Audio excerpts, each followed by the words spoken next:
কিভাবে দোয়া করলে আল্লাহ তাআলা কবুল করবেন। আল্লাহ তাআলার কাছে দোয়া করার একটা পদ্ধতি হলো, আমরা যখন দোয়া করব তখন আমাদের ভালো কাজগুলো ধরে ধরে আল্লাহর কাছে বলবো। আল্লাহ, আমি আমার মায়ের খেদমত করি। আল্লাহ, আমি আমার মায়ের পানি সকালবেলা বিকালবেলা আমার মায়ের পানি আমি গরম করে দেই, উযু করার জন্য গরম করে দেই, আমার মা বাবার খেদমত করি।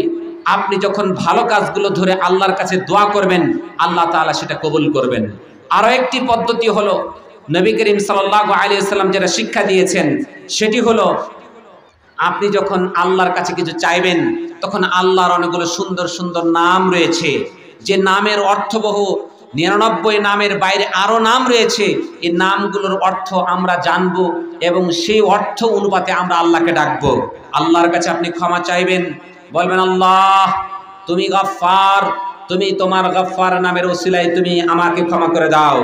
হে আল্লাহ তুমি গফফার, তুমি আমার সমস্ত গুনাহ খাতা মাফ করে দাও। ইয়া রহমান ইয়া রহিম, হে আল্লাহ তুমি দয়াময় অসীম দয়ালু, আল্লাহ তুমি আমার প্রতি দয়া করো। এরকম ভাবে আল্লাহর যে গুণগত নাম রয়েছে সে নামগুলো ধরে ধরে আমরা ডাকবো। সম্মানিত সুধী, এরপরের পদ্ধতি হলো, নবী করিম সাল্লাল্লাহু আলাইহি সাল্লাম যেটা শিক্ষা দিয়েছেন, যে আমরা যখন আমাদের দোয়া, আমাদের আবেদন, আমাদের নিবেদন যখন আল্লাহর কাছে পেশ করব, সেই সময় আমরা আল্লাহ তাআলার প্রশংসা করব। আল্লাহ সুবহানাহু ওয়া তাআলা সেই প্রশংসার কথা তিনি এভাবে তুলে ধরছেন। দেখেন, সূরা ফাতিহা আমরা প্রত্যেকদিন পড়ি। এই সূরা ফাতিহা প্রত্যেক রাকাতে না পড়লে সালাত হয় না। এই সূরা ফাতিহা আল্লাহ তাআলা আল্লাহর কাছে কিভাবে চাইবেন তার পদ্ধতি আল্লাহ দিয়ে দিয়েছেন। আলহামদুলিল্লাহি রাব্বিল আলামিন, সমস্ত প্রশংসা আল্লাহ তাআলার জন্য। এখানে আল্লাহ তাআলা, আল্লাহ নবী বলছেন যে তোমরা তোমাদের সালাতকে আমার এবং আমি রব, আমার এবং তোমার মাঝে দুই ভাগে ভাগ করে দিয়েছি। বান্দা যখন পড়ে আলহামদুলিল্লাহি রাব্বিল আলামিন, আল্লাহ তাআলা আরশে আজিম থেকে বলেন হামিদানি আব্দি, আমার বান্দা আমার প্রশংসা করলো।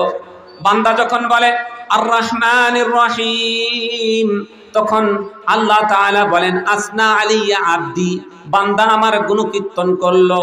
বান্দা যখন তার সালাতের মধ্যে বলে মালিক ইয়াউমিদ্দিন, বিচার দিবসের মালিক আল্লাহ তুমি বিচার দিবসের মালিক, বান্দা যখন তার সালাতে এমনটা বলে, আল্লাহ তাআলা তখন বলেন মাজ্জাদানি আব্দি, আমার বান্দা আমার ব্রত ঘোষণা করলো।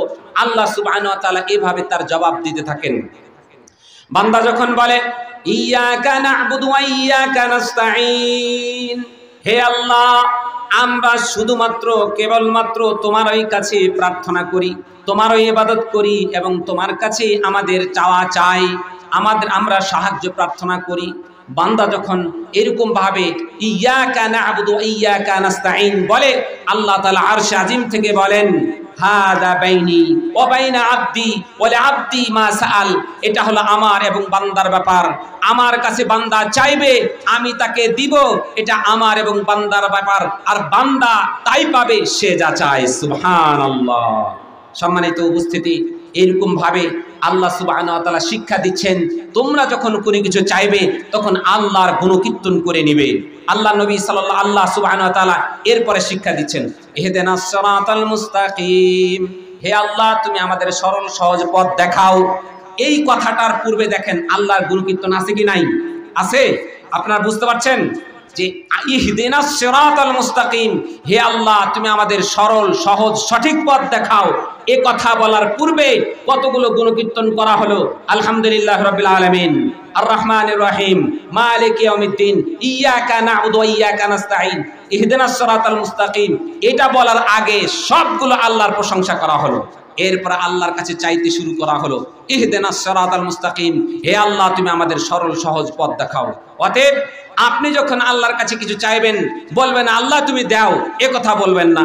আগে আল্লাহর প্রশংসা করবেন, গুণকীর্তন করবেন, এরপরে নবীর প্রতি দুরূদ পাঠ করবেন। আল্লাহ নবী সাল্লাল্লাহু আলাইহি সাল্লাম তিনি বলেছেন কুল্লু দুআইন মাহজুবুন, বান্দার প্রত্যেকটি দোয়া আল্লাহ এবং বান্দার মাঝখানে আকাশে ঝুলন্ত থাকে যতক্ষণ পর্যন্ত বান্দা নবীর প্রতি দুরূদ পাঠ না করে। আল্লাহর প্রশংসার শেষ করে নবীর প্রতি দুরূদ পাঠ করবেন। আল্লাহুম্মা সাল্লি আলা মুহাম্মদ ওয়া আলা আলি মুহাম্মদ কামা সাল্লাইতা আলা ইব্রাহিম ওয়া আলা আলি ইব্রাহিম ইন্নাকা হামিদুম মাজিদ। আল্লাহুম্মা বারিক আলা মুহাম্মদ ওয়া আলা আলি মুহাম্মদ কামা বারাকতা আলা ইব্রাহিম ওয়া আলা আলি ইব্রাহিম ইন্নাকা হামিদুম মাজিদ। আল্লাহর নবী সাল্লাল্লাহু আলাইহি সাল্লাম বলেছেন, তুমি যদি আল্লাহর কাছে কিছু চাও, চাইতে হলে সর্বপ্রথম তুমি আল্লাহর প্রশংসা করবে, অতঃপর আমার প্রতি দুরূদ পাঠ করবে। সেই কথা বলছেন, কুল্লু দুআইন মাহজুবুন, প্রত্যেকটি দোয়া আল্লাহ এবং বান্দার মাঝখানে ঝুলন্ত অবস্থায় থাকে, হাত্তা তুসাল্লি আলাই, যতক্ষণ পর্যন্ত ওই বান্দা আমার প্রতি দুরূদ না পাঠ করে। তাহলে দ্বিতীয় পদ্ধতি হলো নবী করিম সাল্লাল্লাহু আলাইহি ওয়াসাল্লামের প্রতি দুরূদ পাঠ করতে হবে। এরপরের পদ্ধতি হলো, আপনি যখন আল্লাহর কাছে কিছু চাইবেন তখন আপনি ইস্তিকবালুল কিবলা, কিবলামুখী হয়ে আল্লাহর কাছে চাইবেন। আল্লাহ নবী সাল্লাল্লাহু আলাইহি ওয়াসাল্লাম যখন বদরের যুদ্ধে গিয়ে দেখলেন কাফের মুশরিকদের সংখ্যা ছিল 1000, নবী করিম সাল্লাল্লাহু আলাইহি সাল্লামের সাহাবীদের সংখ্যা ছিল 313 জন, কোন হাদিসে এসেছে 19 জন। এই 313 জন সাহাবী নিয়ে যখন বদর প্রান্তে গেলেন, নবী করিম সাল্লাল্লাহু আলাইহি সাল্লাম দেখতে পেলেন সাহাবীদের সংখ্যা নিতান্ত কম, আর কাফের মুশরিকদের সংখ্যা হলো 1000। কম না বেশি? অনেক বেশি। নবী করিম সাল্লাল্লাহু আলাইহি সাল্লাম তিনি পশ্চিম দিকে মুখ করে তিনি দোয়া শুরু করে দিলেন। আল্লাহ তাআলার কাছে দোয়া করছেন, আল্লাহুম্মা আনজিজলি মা ওয়া'আদতানি, আয় আল্লাহ তুমি যে ওয়াদা আমাকে করেছো সে ওয়াদা তুমি পূরণ করো। আল্লাহুম্মা আতি মা ওয়া'আদতানি, হে আল্লাহ তুমি যে ওয়াদা আমাকে দিয়েছিলে সে ওয়াদা তুমি আজকে পূরণ করো। আল্লাহ নবী সাল্লাল্লাহু আলাইহি সাল্লাম ওই কাফের মুশরিকের আধিক্যতা দেখে আল্লাহর কাছে কাঁদতে লাগলেন। কাঁদতে কাঁদতে তার চোখ দিয়ে পানি বেয়ে পড়তে লাগলো, তার দাড়ি দিয়ে টপ টপ করে পানি পড়তে লাগলো। আবু বকর রাদিয়াল্লাহু তাআলা আনহু দেখতে পেলেন নবী করিম সাল্লাল্লাহু আলাইহি সাল্লাম কাঁদছে, সাহাবায়ে কেরাম সকলেই সেখানে উপস্থিত। আল্লাহ নবী সাল্লাল্লাহু আলাইহি সাল্লাম আল্লাহর কাছে দোয়া করছেন আর কাঁদছেন। দোয়া করতে করতে তার গায়ের যে চাদর ছিল সে চাদর মাটিতে পড়ে গেল। আবু বকর রাদিয়াল্লাহু তাআলা আনহু সেই চাদরটা উঠিয়ে তার গায়ের উপরে দিয়ে দিলেন। গায়ের উপরে দিয়ে বলছেন, হাসবুক ইয়া রাসূলুল্লাহ, হাসবুক ইয়া রাসূলুল্লাহ, হাসবুক ইয়া রাসূলুল্লাহ। হে আল্লাহ রাসূল, আপনি যে দোয়া আল্লাহর কাছে করেছেন সে দোয়া কাদ সামিআ মুনাশাদাতাকা, হে আল্লাহর রাসূল আপনার কামনা আপনার চাওয়া আল্লাহ তাআলা শুনে ফেলেছে, আল্লাহ আপনার দোয়া কবুল করে নিয়েছে। যথেষ্ট হয়েছে হে আল্লাহ রাসূল, যথেষ্ট হয়েছে হে আল্লাহ রাসূল। আল্লাহ নবী সাল্লাল্লাহু আলাইহি সাল্লামকে আবু বকর রাদিয়াল্লাহু তাআলা আনহু এভাবে সান্ত্বনা দিলেন। সান্ত্বনা দিয়ে তার পড়ে যাওয়া চাদরটা তিনি পরিয়ে দিলেন। ওইদিকে আবু জাহাল, উতবা, সাইবা এই বদরের যুদ্ধে জয়লাভ করার জন্য কাবা ঘরের সেই চত্বরে গিয়ে দোয়া শুরু করে দিল।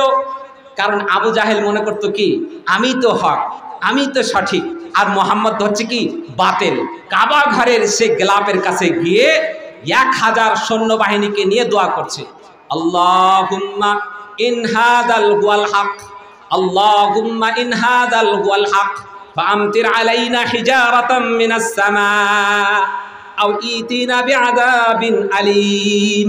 আবু জাহেল বলছে, আল্লাহ যদি এই মুহাম্মদ এই কোরআন নিয়ে এসেছে এটা যদি সত্যি সত্যি হয়, আমি তো বিশ্বাস করছি এগুলো অসত্য, যদি সত্যই হয় তাহলে তোমার আকাশ থেকে পাথরের বৃষ্টি দিয়ে তুমি আমাদের ধ্বংস করে দাও, আও ইতিনা বিআযাবিন আলীম, অথবা এর চেয়ে আর ভয়াবহ কোনো শাস্তি থাকলে আমাদেরকে ধ্বংস করে দাও। কে দোয়া করছে? আবু জাহেল। ওইদিকে বদরের প্রান্তে আল্লাহ নবী সাল্লাল্লাহু আলাইহি সাল্লাম কিবলামুখী হয়ে দোয়া করছেন, আল্লাহুম্মা, হে আল্লাহ, ইনতু লিখাদিহিল ইসাবা, তুমি যদি এই গুটি কয়েক মুসলমানকে ধ্বংস করে দাও, লাম তুবাদ ফিল আরদি আবাদা, তোমার এই জমিনে ইবাদত করার মতো কেউ থাকবে না। অতএব আল্লাহ, কিবলামুখী হয়ে তোমার কাছে দোয়া করছি, তোমার কাছে ফরিয়াদ করছি, আল্লাহ এই গুটি কয়েক মুসলমানকে তুমি বিজয় দান করো। কে বিজয় পেয়েছিল বলেন তো? মুসলমানরা বিজয় পেয়েছিল। আল্লাহু আকবার, নাসরুন কাবীর, মহাবিজয় পেয়েছিলেন। 70 জন কাফের মুশরিককে একেবারে নাস্তাবুদ করে দিয়েছিল, আর 70 জন গ্রেফতার হয়েছিল, আর মুসলমানদের মাত্র 14 জন শাহাদাত বরণ করেছিল। আল্লাহু আকবার। সম্মানিত সুধী, তাহলে আমরা যখন কোনো দোয়া আল্লাহর কাছে করব, তখন আমাদের দোয়া নিবেদন আবেদনটা আমরা পশ্চিম দিকে মুখ করে আমরা কিবলামুখী হয়ে করব। আরো একটা পদ্ধতি হলো, যখন আমি আল্লাহর কাছে কিছু চাইবো, তখন একবার চাইবো না, দুইবার চাইবো না, তিনবার চাইবো। আল্লাহ নবী সাল্লাল্লাহু আলাইহি সাল্লাম বলেছেন, ওয়াইদা সাআলতুমুল জান্নাহ, তোমরা যখন জান্নাত চাও, ফাসআলুল জান্নাহ, তোমরা জান্নাতুল ফিরদাউস চাও। আল্লাহ নবী সাল্লাল্লাহু আলাইহি সাল্লাম যখন কোনো কিছু চাইতেন, তিনবার চাইতেন। আল্লাহ নবী সাল্লাল্লাহু আলাইহি সাল্লাম বলেছেন, তোমরা কেউ যদি জান্নাত 3 বার চাও, যদি বলো আল্লাহুম্মা ইন্নী আসআলুকাল জান্নাতাল ফিরদাউস, আল্লাহুম্মা ইন্নী আসআলুকাল জান্নাতাল ফিরদাউস, আল্লাহুম্মা ইন্নী আসআলুকাল জান্নাতাল ফিরদাউস, এমন কেউ যদি 3 বার চাই, ওই জান্নাত আল্লাহর কাছে সুপারিশ করে বলে, আল্লাহ এই লোকটা আমাকে চাচ্ছে, আল্লাহ আমি তোমার কাছে সুপারিশ করছি, আল্লাহ তুমি এই লোকটার কপালে তুমি জান্নাতকে লিখে দাও। আল্লাহ নবী সাল্লাল্লাহু আলাইহি ওয়াসাল্লাম বলেছেন, কোন ব্যক্তি যদি জাহান্নাম থেকে পরিত্রাণ চাই, আল্লাহুম্মা ইন্নী আউযু বিকা মিনান নার, আল্লাহুম্মা ইন্নী আউযু বিকা মিন আযাবিন নার, আল্লাহুম্মা ইন্নী আউযু বিকা মিন আযাবিন নার। কেউ যদি 3 বার জাহান্নাম থেকে মুক্তি চাই, ওই জাহান্নাম আল্লাহ তাআলার কাছে গিয়ে আবেদন করে, আমি জাহান্নাম বলছি, আল্লাহ এই লোকটাকে তুমি জাহান্নামে দিও না। অতএব যখনই আল্লাহর কাছে কোনো কিছু চাইবেন, তখন 3 বার চাইবেন। দেখেন আল্লাহ নবী সাল্লাল্লাহু আলাইহি সাল্লাম 3 বার কিভাবে চেয়েছিল। আল্লাহ নবী সাল্লাল্লাহু আলাইহি সাল্লাম তিনি মক্কা থেকে হিজরত করার পূর্বে, আল্লাহ নবী সাল্লাল্লাহু আলাইহি সাল্লাম হিজরতের 1.5 বছর পূর্বে নবী করিম সাল্লাল্লাহু আলাইহি সাল্লাম মক্কার প্রান্তে, মক্কার পাশে তিনি সালাতরত অবস্থায় ছিলেন। ওই সময়ে কাফির মুশরিকদের আবু জাহেল, উতবা, শাইবা, রাবিআ, উবাই ইবনে খালদ, শ্রেষ্ঠ সেই কাফিররা সেখানেই তারা বসা ছিল। নবী করিম সাল্লাল্লাহু আলাইহি সাল্লাম সে কাবার চত্বরে যখন আসলো, কাবার চত্বরে যখন সালাত শুরু করে দিলেন, আবু জাহেল পরামর্শ দিল, কে আছো তোমরা আজকে একটা বড় কাজ করতে হবে। ওই যে মক্কার উমুক প্রান্তে একটি উট জবাই করা হয়েছে গতকাল, সেই উটের বিশাল ভুঁড়িটি এনে মুহাম্মদের মাথার উপর চাপিয়ে দিবে। আল্লাহ নবী সাল্লাল্লাহু আলাইহি সাল্লাম যখন সিজদারত অবস্থায় গেল, হাদিসের ভাষায় আশকাল কওম, সবচাইতে ওই জাতের নিকৃষ্ট ব্যক্তি, সেই বিশাল আকৃতির সেই পচা দুর্গন্ধময় ঘুড়িকে নিয়ে এসে নবী করিম সাল্লাল্লাহু আলাইহি সাল্লাম সিজদারত অবস্থায় ছিলেন, সেখানে তারা চাপিয়ে দিল। দয়ার নবী আল্লাহ নবী সাল্লাল্লাহু আলাইহি সাল্লাম সিজদা থেকে আর উঠতে পারছে না। আব্দুল্লাহ ইবনে মাসউদ রাদিয়াল্লাহু তাআলা আনহু ওই কাফের মুশরিকদের পাশে দাঁড়িয়ে দেখছেন আল্লাহ নবী সাল্লাল্লাহু আলাইহি সাল্লামের সেই করুণ দৃশ্য। তিনি সইতে পারছেন না।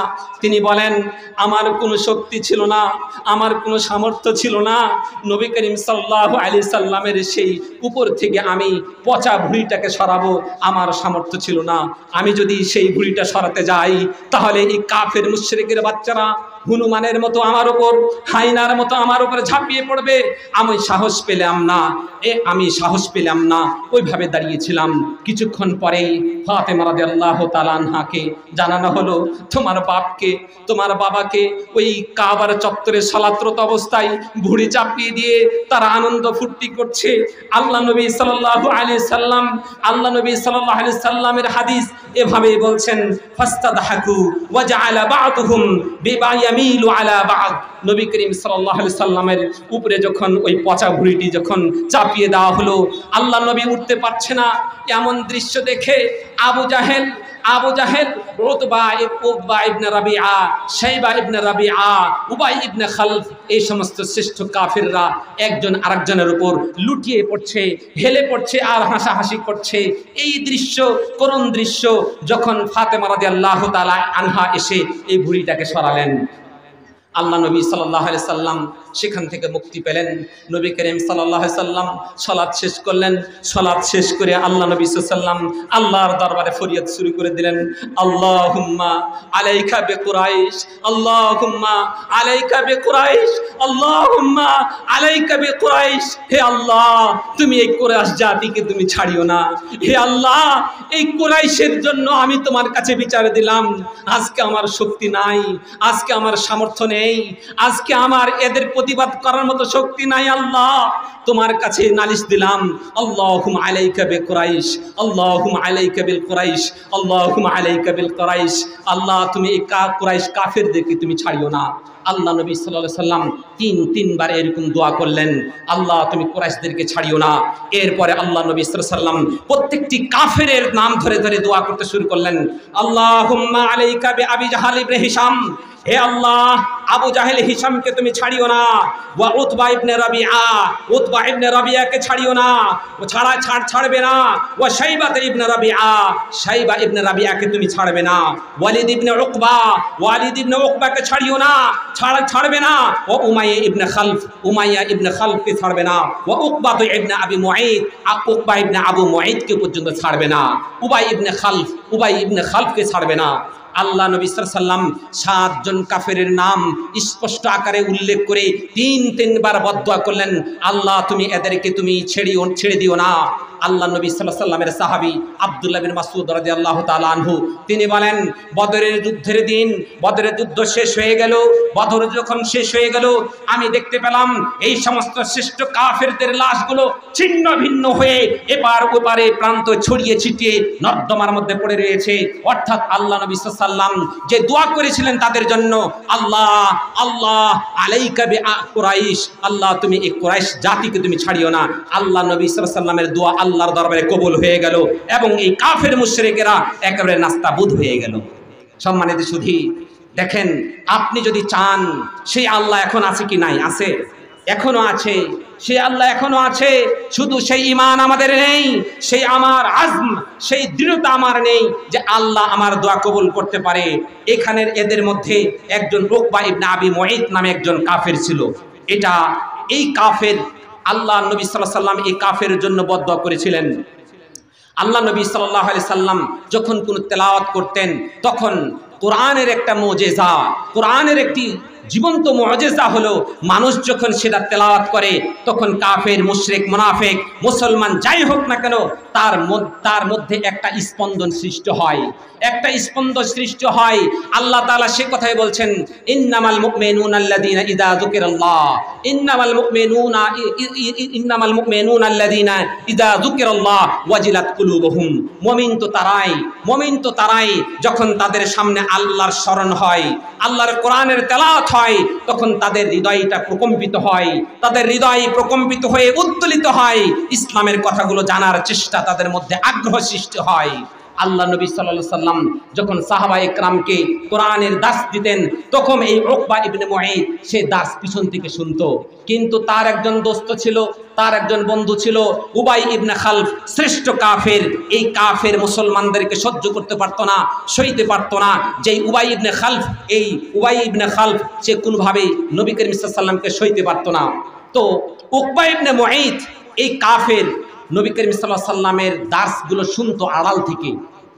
যখনই তার দোস্ত উবাই ইবনে খালফের সাথে মিলিত হতো, তখন আবার তাকে পথভ্রষ্ট করে ফেলতো। এই জন্য আল্লাহ নবী সাল্লাল্লাহু আলাইহি সাল্লাম শিক্ষা দিয়েছেন, আর রাজুল আলা দীনে খালিলিহি,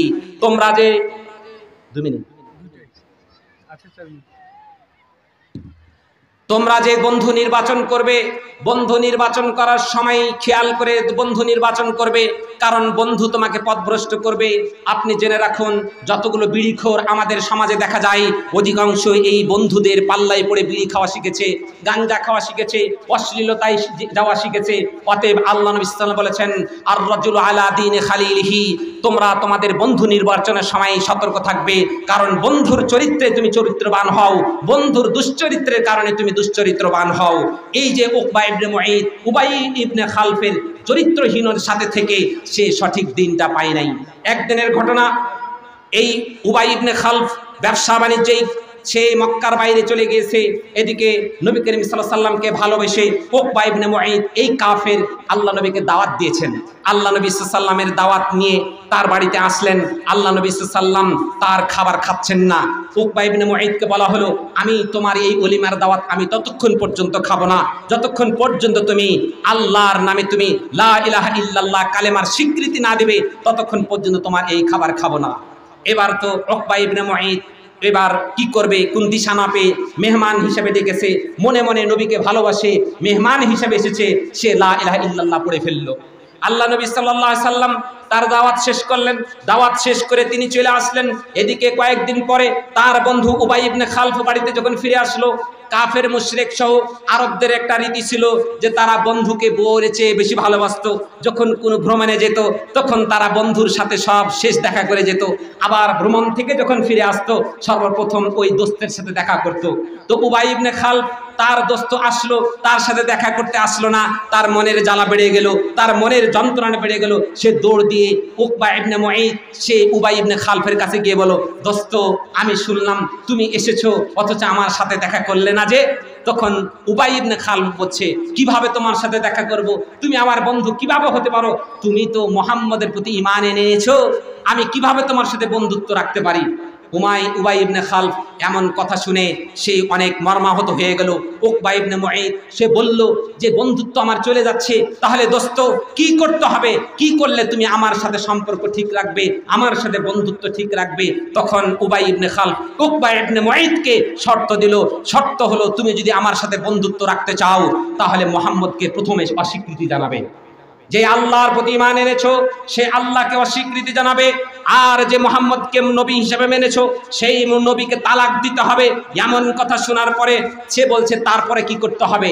উকবা ইবনে মুঈতকে বলা হলো দ্বিতীয় মিশন হলো, তুমি যে মুহাম্মদকে ঘৃণা করো তার আলামত স্বরূপ মুহাম্মদের মুখের উপরে থুতু মারবে। নাউযুবিল্লাহ। এই শ্রেষ্ঠ কাফের দোস্তের ভালোবাসাকে টিকিয়ে রাখতে গিয়ে, বন্ধুর ভালোবাসাকে টিকিয়ে রাখতে গিয়ে এই উকবা ইবনে মুঈত সে নবীর দরবারে চলে গেল। যেই নবীর জন্য, যেই নবী দিন প্রতিষ্ঠা করার জন্য কত কষ্ট করে গিয়েছেন একটুখানি খেয়াল করুন। যেই নবী এই পৃথিবীবাসীকে মুক্তি দেওয়ার জন্য, এই পৃথিবীবাসীকে জান্নাতের রাস্তা দেখানোর জন্য হাজারো পরিশ্রম করে যাচ্ছে, ওই উকবা ইবনে মুঈত এই শ্রেষ্ঠ কাফের মুহাম্মদ সাল্লাল্লাহু আলাইহি সাল্লামের দরবারে গেল। দরবারে গিয়ে নবী করিম সাল্লাল্লাহু আলাইহি সাল্লামের চেহারা মোবারকে, সেই সুন্দর নূরানি চেহারাতে, সেই সুন্দর নূরানি চেহারাতে সেই উকবা ইবনে মুঈত থুতু মেরেছিল। বলুন তো কত বড় নিকৃষ্ট কাজ হতে পারে? আল্লাহর নবী সাল্লাল্লাহু আলাইহি সাল্লামের সাহাবী আব্দুল্লাহ ইবনে মাসউদ রাদিয়াল্লাহু তাআলা আনহু বলেন যে আমি এই শ্রেষ্ঠ কাফেরকে এই বদরের যুদ্ধের শেষ প্রান্তে দেখেছি। এই লোকটার চেহারা বিকৃত অবস্থায়, সূর্যের প্রখরতায় এর চেহারাকে বিকৃত অবস্থায় ওই বদর প্রান্তের ময়লা আবর্জনের মধ্যে তার লাশ পড়ে রয়েছে। সম্মানিত সুধী, তাহলে এই ঘটনা থেকে আমরা বুঝতে পারলাম যে আমরা যদি কোনো কিছু চাইতে চাই তাহলে আল্লাহ তাআলার কাছে তিনবার চাইতে হবে, তাহলে আল্লাহ তাআলা তার ডাকে সাড়া দেবে। সম্মানিত সুধী, আমার সময়